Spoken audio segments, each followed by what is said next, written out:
com ele e lembrei que nós estamos aqui hoje e as pessoas estão fazendo missões hoje porque houve um precursor, que foi Paulo. Então eu comecei, e eu gostaria de fazer isso também nos próximos cultos, a falar sobre cada lugar que ele foi, como eram as circunstâncias, quais eram as adversidades, o que foi que Paulo enfrentou para levar o Evangelho àquele lugar. Quando Jesus me chamou, as pessoas me perguntavam, mas por que, se o Nordeste é tão necessitado, se no Brasil tem tanta necessidade de pregar o Evangelho, por que você vai atravessar para o outro lado? Por que você vai para o outro lado do mundo para falar para muçulmano? Mas o chamado de Deus é individual e não importa se no lugar não tenha nenhuma igreja ou se no outro lugar tem igreja. Quando Deus chama, Ele tem um povo específico esperando por você. Pode. E nós vamos falar sobre a segunda viagem missionária de Paulo. Paulo foi a Corinto. Não dá para ver, tá dando para aparecer. Na Grécia, Corinto em grego. Essa última letra é muito conhecida de todos nós, porque Jesus disse que é o alfa e o ômega, o princípio e o fim, e essa última letra é o ômega. Mas por que Paulo resolveu plantar uma igreja em Corinto, na Grécia? O que terá acontecido que o Espírito impeliu Paulo até Corinto, na Grécia? As quatro cidades mais importantes do Império Romano eram Roma, Corinto, Éfeso e Antioquia da Síria. Portanto, Corinto era uma cidade célebre. A cidade localizava-se em um istmo, que é uma porção de terra que liga uma península ao continente. Já eu vou mostrar. Ela possuía 2 portos. Assim, além de ser a única passagem por terra entre o norte e o sul da Grécia, era também passagem entre a Ásia, a Palestina e a Itália.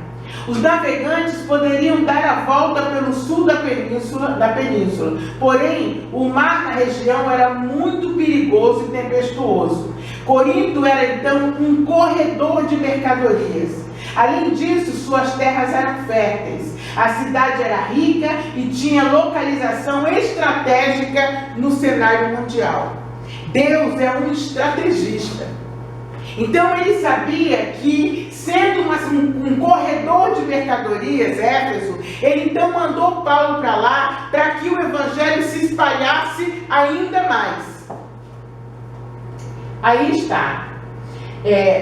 Aqui é a Grécia, né? Aqui. E algumas cidades importantes, mas antes, aqui são os períodos jônico, dórico, isso é muito antes.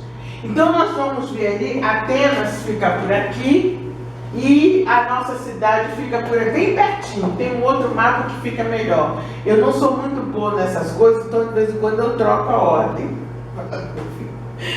Aqui são as ruínas de Corinto, que por volta de 750 AC era a mais rica cidade da Grécia Antiga. Hoje, se você for lá visitar, só tem ruínas daquela grande Corinto. É claro que uma cidade se ergueu ao lado dessas ruínas, mas da Grécia, da Corinto Antiga, da época de Paulo, só tem as ruínas.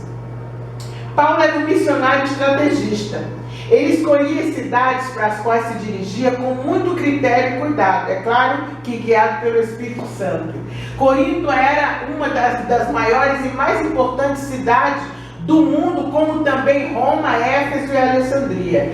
Por que Paulo escolheu Corinto? Porque ele permaneceu 18 meses nessa cidade. Aí nós vamos montar abaixo, porque mudou o slide, algumas questões, por que Paulo resolveu plantar uma igreja nessa cidade. Aqui já está melhorzinho. Aqui já aparece Corinto, Atenas, bem pertinho, a capital. Corinto fica bem perto de Atenas, que era a capital. E essa daqui é a rota da segunda viagem de Paulo. Ele andou por isso aqui tudinho. E hoje nós vamos falar só dessa cidade de Corinto. Por que Corinto? Não é? Ao longo dos meses, eu gostaria de falar de cada uma delas. Por que foi Atenas, por que a Éfeso, por que Rhodes, o que significava Rhodes. Inclusive, Rhodes tinha o chamado Colosso de Rhodes, que era uma das maravilhas do mundo antigo, uma estátua enorme. Aí por que Cesareia, Jerusalém, Antioquia, Tarso, que era de onde ele era, Saulo de Tarso. Pode ir aqui. Corinto era uma cidade grega de grande importância. Ela ficava bem próxima de Atenas, a grande capital da Grécia e a capital intelectual do mundo. Corinto era uma cidade banhada por dois mares, o Mar Egeu e o Mar Jônico. Olha a estratégia. Está aqui Corinto. Está aqui, onde é que ela está? A Grécia, só a Grécia aparecendo, Atenas, ela e a região de Acaia. Corinto era um grande centro comercial, um mercado de fama mundial que controlava o comércio em todas as direções, não apenas de norte a sul por terra, mas também de leste a oeste por mar. Essa grande cidade tinha dois portos. Corinto era banhada por dois mares, o Egeu e o Jônico, como nós já vimos. Cerca de 3 quilômetros ao norte de Corinto ficava o porto de Léquio, que recebia navios da Itália, da Espanha e do norte da África. O porto de Cencreia, localizado a 11 quilômetros a leste de Corinto, possibilitava o tráfego marítimo nos dois sentidos, para o Egito, Fenícia e Ásia Menor. A cidade recebia gente nova todos os dias e dela saía gente diariamente. Era uma cidade de navegadores e mercadores. Pode passar. Aí, as ruínas ainda de Corinto, nós vamos explicar um pouco mais à frente. Em Corinto ficava um dos mais importantes portos da época, o porto de Cencreia. Portanto, a cidade de Corinto era cosmopolita, o mundo inteiro dentro dela. Evangelizar Corinto era um plano estratégico, porque o evangelho, a partir de Corinto, poderia se espalhar e alcançar o mundo inteiro. Essa foi uma das razões por que Paulo se concentrou nessa cidade. Pode ir. Daí uma vista aérea dela. É muito bonito e sempre foi muito importante e ainda continua sendo uma cidade importante, mas não tanto quanto a época. Pode ir. Mais uma tomada de Corinto aérea. Tá. Era uma cidade que florescia também com respeito à cultura. Ela foi destruída e totalmente arrasada pelos romanos em 146 a.C. E somente por volta do ano 46 é que César Augusto a reconstruiu. Quando Paulo chegou a Corinto, ela já era uma cidade nova. Paulo entendeu que o florescimento da cidade favorecia a semeadura do Evangelho e pavimentava o caminho para a plantação de uma nova igreja. Mais ruínas, né? Era uma cidade muito bonita, muito grande, muito próspera. E quando ele chegou a Corinto, a cidade era de certa forma nova e recentemente reconstruída por Júlio César.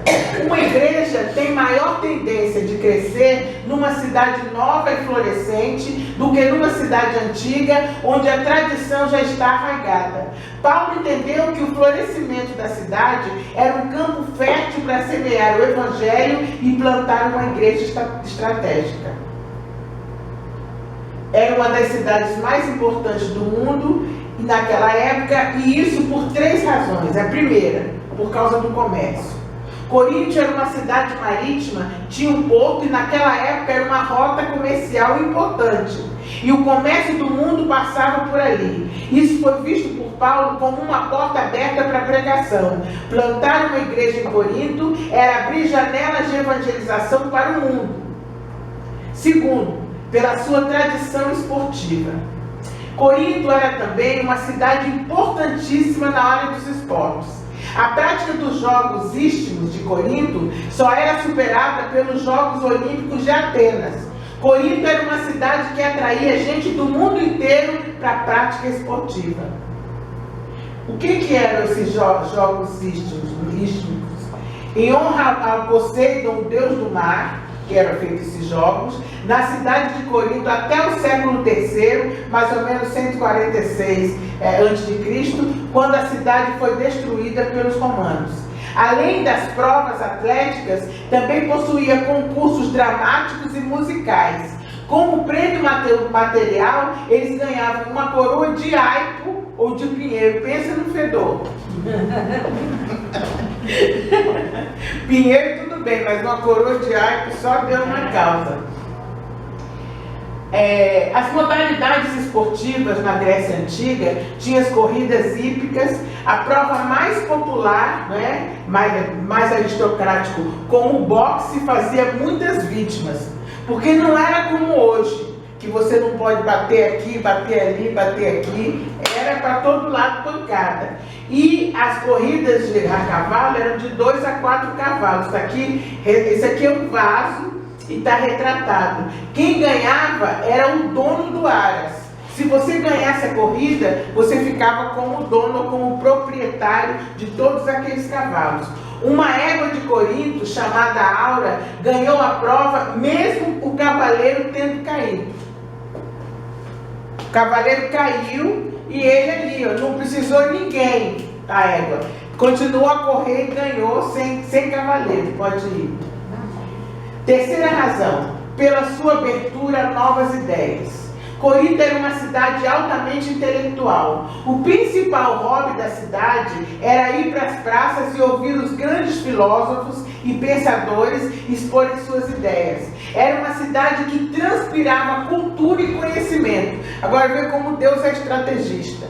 No meio de tanta cultura, de tanto conhecimento, ele pega Paulo, que era um homem preparadíssimo, falava vários idiomas, um homem super preparado, conhecia, era culturalmente, Paulo era tão culto que disseram, as muitas letras te fazem delirar, para Paulo, né?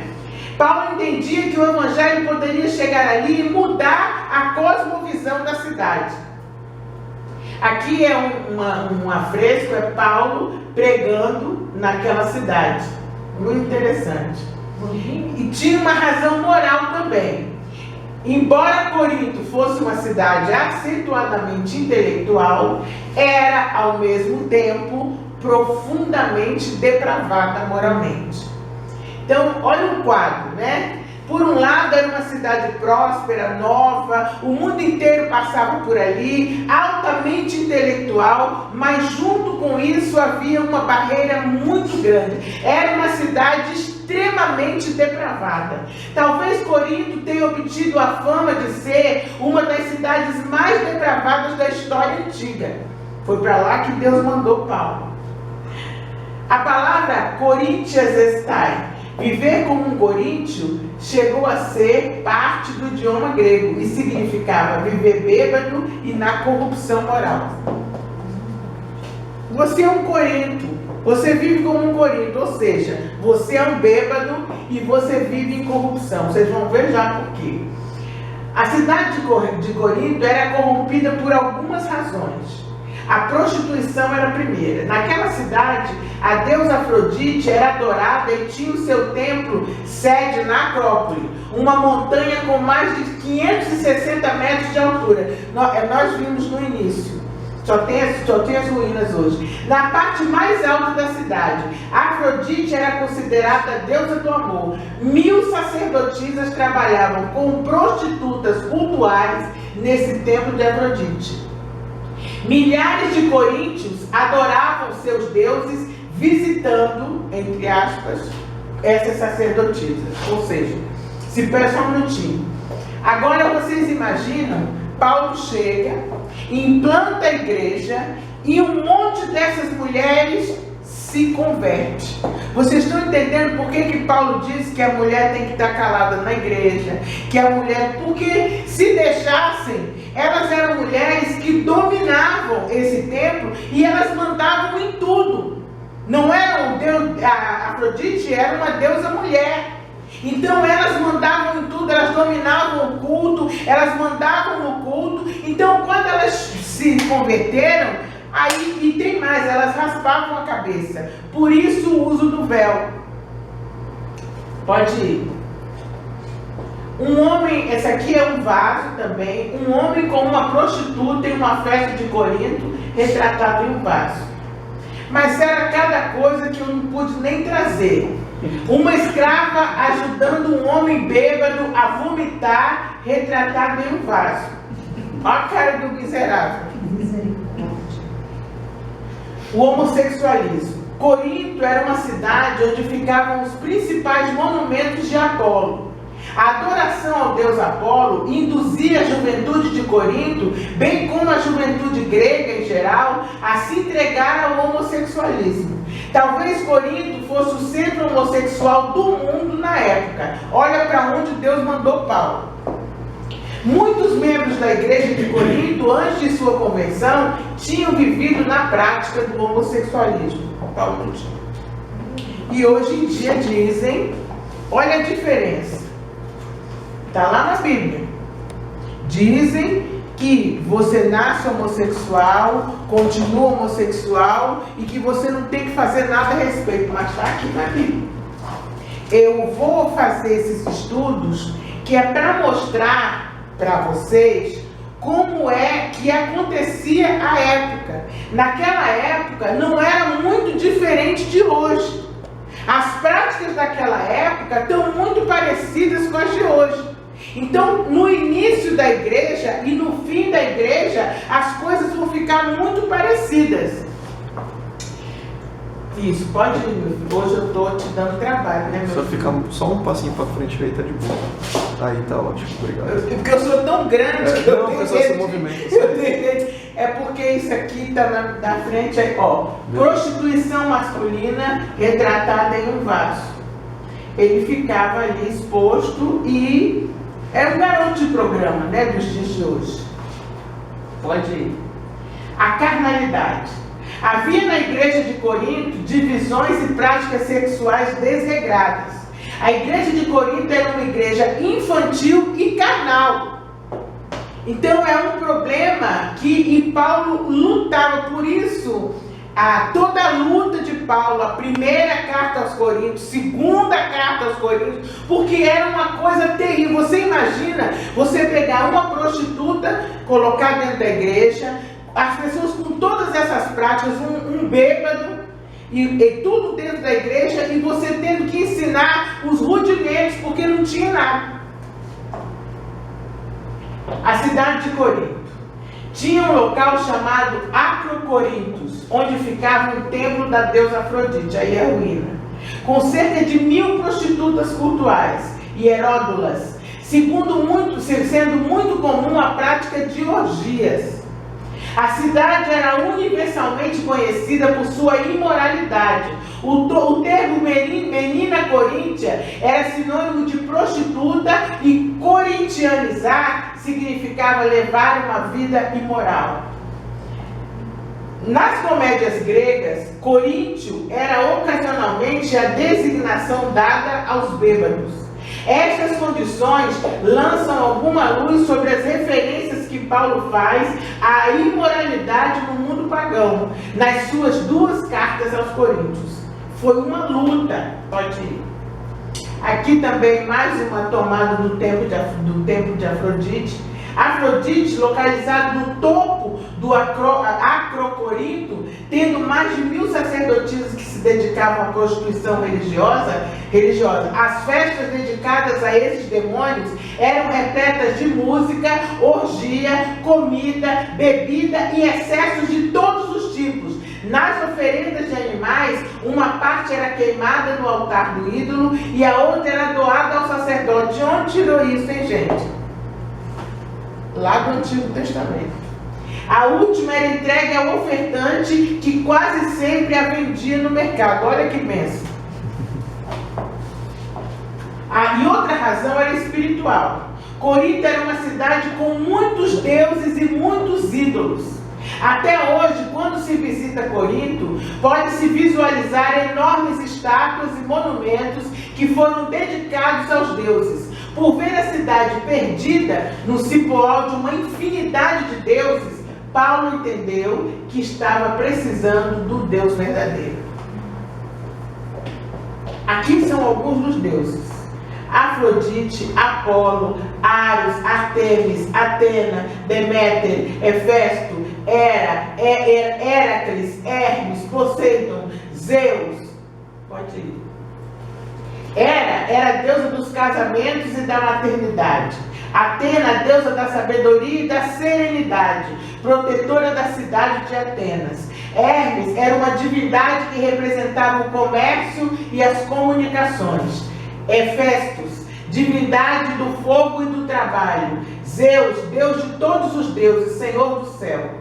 Afrodite, deusa do amor, sexo e beleza. Poseidon, deus dos mares. Apolo, deus da luz e das obras de arte. Artemis, deusa da caça. Ares, divindade da guerra. Pode passar.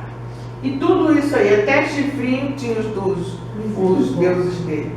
Era uma coisa. Então, saindo de Atenas, Paulo chegou a Corinto, uma das principais cidades do Império Romano.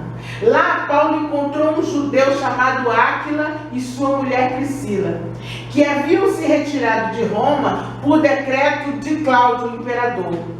Eles saíram de Roma para não serem presos, porque eles já eram convertidos. Como tinham o mesmo ofício de fazer tendas, Paulo passou a morar com eles e todos os sábados discorria na sinagoga persuadindo tanto judeus como gregos. Em sua segunda viagem, Paulo havia passado por várias cidades, inclusive por Corinto. Ficou 1 ano e 6 meses lá, com muita liberdade para pregar o evangelho. Por que tinha liberdade? Tinha Deus para todo jeito, tinha pregação para todo gosto. Em Corinto ele escreveu a primeira e segunda epístola aos Tessalonicenses e de lá voltou para sua cidade, Antioquia. Então o evangelho, foi assim que o evangelho chegou a Corinto. Pode ir. Conforme Atos 18, Paulo plantou essa igreja na sua segunda viagem missionária por volta de 50 depois de Cristo. Ficou cerca de 1 ano e meio pregando e ensinando como apóstolo e missionário. A igreja nasceu na casa do casal Áquila e Priscila. Na terceira viagem missionária, ele estava em Éfeso e recebeu mais notícias da igreja através dos membros da casa de Cloé. Que mais notícias? Que eles estavam realmente tudo de cabeça para baixo. Por isso que ele teve que escrever 2 cartas. Pode ir. A igreja de Corinto era formada por gregos, ex-escravos da Itália, veteranos do exército romano, empresários, oficiais do governo, gente do Oriente Próximo, judeus, escravos, ex-prostitutas dos tempos pagãos. Era principalmente esse povo que formava a igreja de Corinto. Vocês vejam a diversidade de ex-escravos a veteranos do exército romano, que eram pessoas que tinham um certo respeito, ex-prostitutas a oficiais do governo. Tinha de tudo dentro da igreja. Então aqui também é uma pintura que Paulo, então, com o casal, ele fazia tendas para sobreviver, né? Muita gente fala sobre isso, que Paulo dizia que não queria ser pesado a ninguém, e ele trabalhava, ele fazia tendas, e eles vendiam, e ele morava com esse casal. Pode ir. Logo após sua chegada, ele inesperadamente encontrou 2 amigos e companheiros, que são Áquila e Priscila. Nessa época em particular, deveria haver um número maior de judeus em Corinto do que o normal. Por quê? Porque esse Cláudio, imperador, tinha mandado que todos os judeus saíssem de Roma. Então os judeus tinham saído de Roma e tinha muito judeu lá, fugindo da perseguição de Cláudio. O Senhor usou assim o banimento de Áquila e Priscila para fornecer um lugar para o seu solitário servo, que era Paulo, ficar. Eles eram da sua terra, Israel, do seu mesmo ramo de negócio e do mesmo coração e espírito. E aí em Atos 18:3 diz assim: e como era do mesmo ofício, ficou com eles, trabalhava, pois tinham por ofício fazer tendas. A pregação da cruz de Cristo em Corinto com o tempo, tornou-se um escândalo para os judeus. Porque os judeus esperavam um Messias glorioso e não um Cristo crucificado como um criminoso. Então, com o passar do tempo, essa pregação de Paulo começou, conforme o número de pessoas que faziam crescer a igreja, ela aumentava, então ele começou a ser perseguido. Esse Cristo crucificado não é aceito pelos judeus. E para os não-judeus, a ideia de que a morte de um homem na cruz conduzisse à salvação, isso era uma loucura. Eles não conseguiam entender.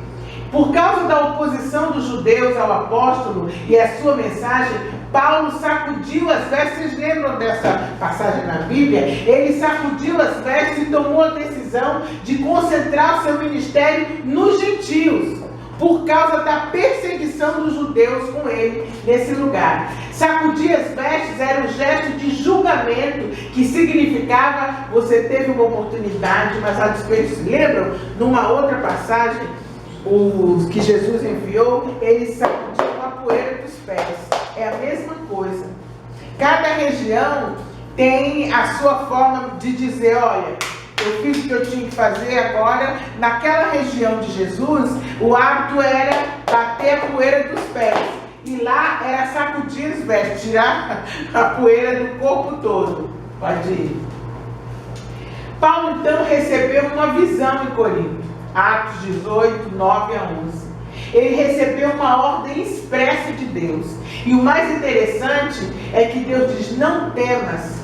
Pelo contrário, fala e não te cales, em Atos 18, 9. A perseguição, ela produz medo. Paulo foi apedrejado em Listra e açoitado em Filipos. A pregação deve prosseguir mesmo diante da oposição mais implacável.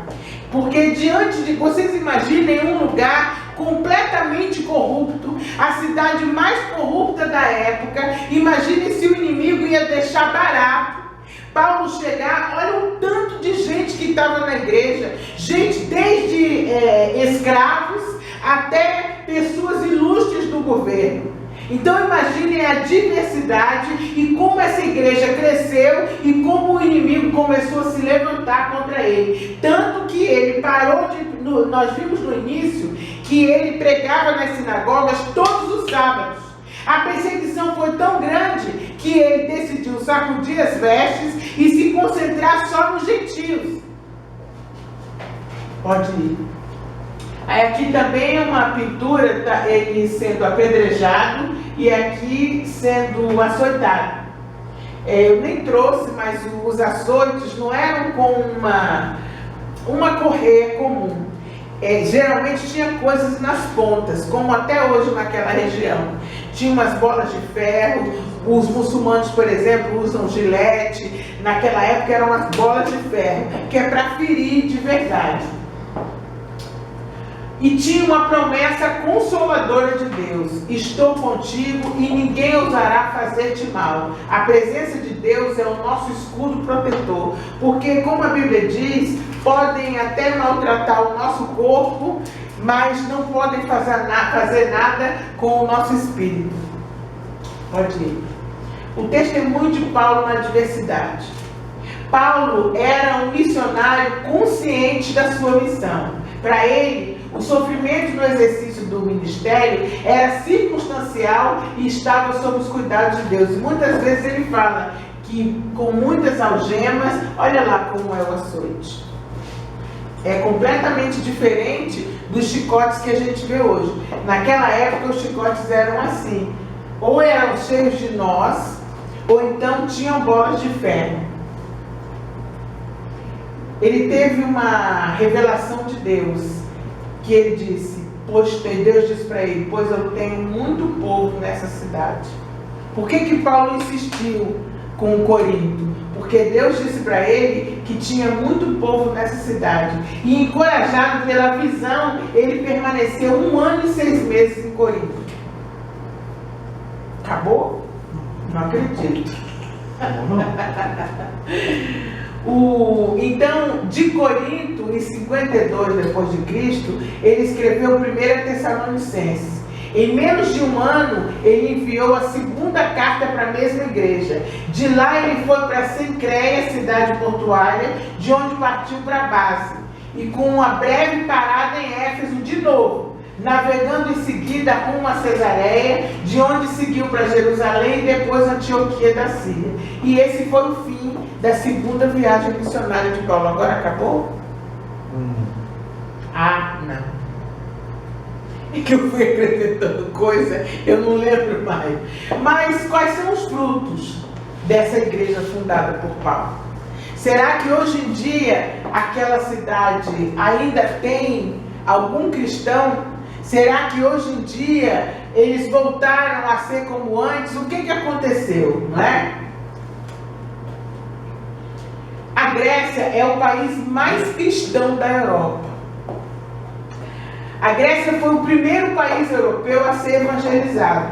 Apesar de ser nominalmente cristão, apenas 2% da população participa de algumas cerimônias domingos. É o país mais cristão de toda a Europa. A porcentagem de cristãos gregos é enorme, chega a 95,15%. Maior que a dos países historicamente católicos, como Portugal, que tem 94%, Polônia 90%, Áustria 89%, Itália 77%, Espanha 67%, França 67%, e dos países historicamente protestantes, como Noruega 93,71%, Suíça 86%, Finlândia 87%, Dinamarca 85%, Alemanha 69% e Reino Unido 67%.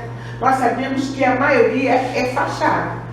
É como aqui no Brasil, a maioria esmagadora da população se diz católica. Só que nós sabemos que isso tudo é só qual a sua religião? Católica.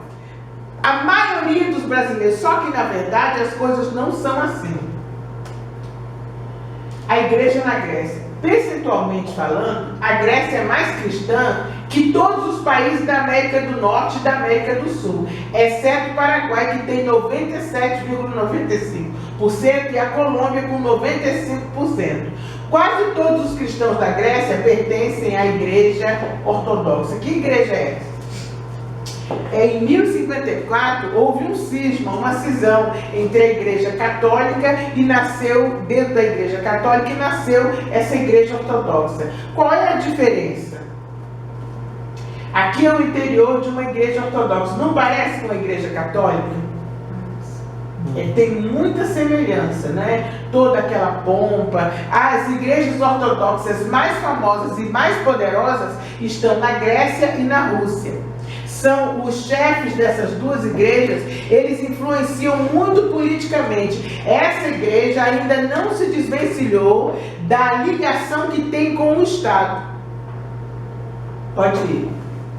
A igreja ortodoxa é uma igreja cristã, considerada como uma doutrina semelhante à da igreja católica, mas como o termo mesmo diz, possui uma doutrina mais reta e mais rígida.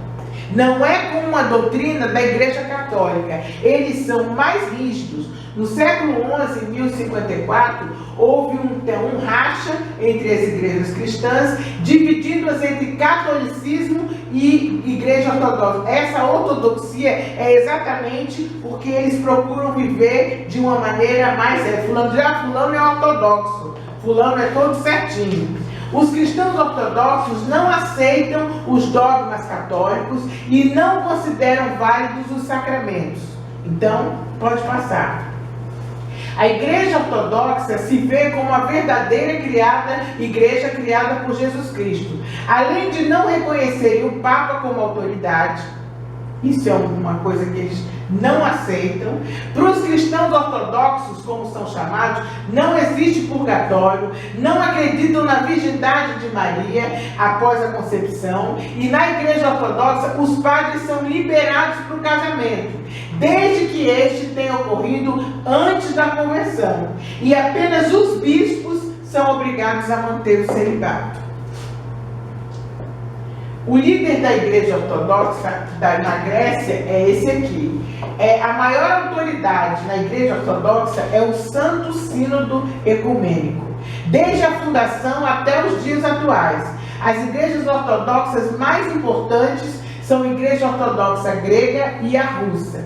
Então eles têm algumas diferenças da Igreja Católica. E na Europa, de uma maneira geral, as pessoas não têm, como nós latinos, que somos mais emotivos, elas não têm o hábito de ir para a igreja 2, 3 vezes por semana e nem uma vez por semana. E também tem a questão climática, não na Grécia, mas em países mais frios, também tem a questão climática. No inverno, eles vão bem menos. E não é costume, na Europa em geral, as pessoas estarem todo santo domingo na igreja. E em geral as igrejas abrem uma vez por semana. Você viu isso também, né, Rafa? Uma vez por semana. Quando eu vivi na Europa, nos vários países que a gente foi evangelizar e foi para a igreja, só abria domingo. Durante a semana, às vezes o prédio da igreja é uma escola, é qualquer outra coisa. Eu estou notando essa tendência nos Estados Unidos, em alguns lugares. Por exemplo, na Flórida, muitas igrejas que estão nascendo, elas estão em museus, em escolas, e durante a semana são outra coisa. Domingo, o povo se reúne. Crescer é fazer como o apóstolo Paulo, esquecer o passado, por doloroso que pareça, e avançar, enfrentando os desafios que se apresentem.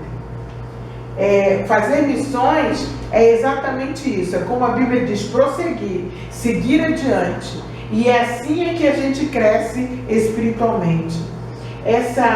Eu gostei muito de fazer isso para a gente entender. Muita gente não entende a Bíblia, não entende de onde surgiram as igrejas, não entende como é que a igreja primitiva surgiu, mas a igreja de Corinto é uma das igrejas que surgiu naquela época. A Europa foi uma das primeiras regiões a ser evangelizada. Eles conheceram o evangelho puro como ele era apresentado.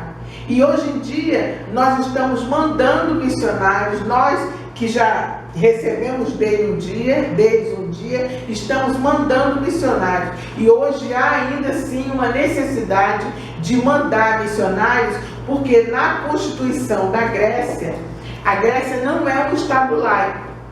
Na Constituição da Grécia, eles colocaram, eu não trouxe isso para não ficar muito jurídico, eles colocaram um artigo na Constituição que proíbe o proselitismo. O que é o proselitismo? É você poder pregar uma outra religião. Então agora eles acrescentaram, como a igreja é muito ligada ao Estado, eles acrescentaram um artigo na Constituição proibindo o proselitismo, mas principalmente por causa dos muçulmanos. O Islã é a religião que mais cresce no mundo, mais até do que o cristianismo. Então, por causa disso, como eles chamam de invasão islâmica na Europa, eles acrescentaram esse artigo na Constituição. Então o proselitismo, ou seja, a pregação livre do Evangelho, por enquanto ainda estão tolerando, mas a tendência é eles proibirem cada vez mais, porque eles não querem essa invasão islâmica. E também uma das coisas que a Europa tem muito pavor é do neopentecostalismo, que chega porque eles entendem que é como uma deturpação. Agora imagina um cara ortodoxo assistir um culto neopentecostal, né? O povo gritando e sapateando, e correndo na igreja e um monte de coisa. Eles não tem como. Então para eles é uma deturpação. E aí eles ao invés de ser uma porta que está se abrindo, é uma porta que está se fechando. E quando o Estado, por tanto tempo, ele foi aberto, não só ao Evangelho, como a outras religiões, agora eles estão se fechando mais, primeiro por causa do islamismo, que cresce assustadoramente, e também o movimento neopentecostal, que é um movimento que para eles é inaceitável, né? Porque só pensa em outras coisas, em céu na terra. Vamos orar, né? Agradecer a Deus. Jesus querido, muito obrigada, Senhor. Obrigada, Senhor, porque nós aprendemos hoje, Senhor, as dificuldades que Paulo teve, Senhor, em implantar aquela igreja em Corinto, Senhor. Nós oramos não só por Corinto, mas pela Grécia, Senhor. Toma nas tuas mãos aquele país, Senhor, que tem vivido tantas dificuldades econômicas, Pai amado. A Grécia tem vivido crises e crises econômicas e políticas, assim como toda a Europa, Senhor. Toma nas tuas mãos, Senhor. Pai, nós clamamos a Ti que Tu envies missionários, Senhor. Prepara, Senhor. Prepara o Teu povo, capacita pessoas e envia para lá, Senhor amado. Pai, a Grécia clama por Ti, Senhor. Aquela igreja que Paulo fundou, Senhor, com tanto zelo, Senhor, ela não existe mais como era, Senhor. Por isso é preciso, Senhor, que sejam enviados missionários, Senhor, porque Tu não queres cristãos nominais, Tu queres, a Tua igreja é formada por cristãos nascidos de novo, Senhor. A Tua palavra diz, Senhor, quem não nascer de novo não entra no reino dos céus. Senhor, que o Senhor possa intervir, Senhor, que o Senhor possa entrar, Senhor, com providência lá na Grécia, Senhor amado. Senhor, não deixe que essa porta se feche, Pai, mas que a Tua misericórdia venha, Senhor. Pai, abençoa os missionários que estão lá, as missões como a Portas Abertas e outras, Senhor, as igrejas evangélicas que estão lá, Senhor, mas que são minorias, Senhor, são tão poucas. Senhor, usa os Teus filhos, Senhor, supre as necessidades dos missionários. Nós oramos também pelo Gessé e pela família, supre as necessidades deles, estende a Tua mão poderosa sobre eles, Pai. Glorifica o Teu nome, Pai, que a Tua graça venha sobre a vida de cada um deles, Senhor. Eu Te agradeço em nome de Jesus.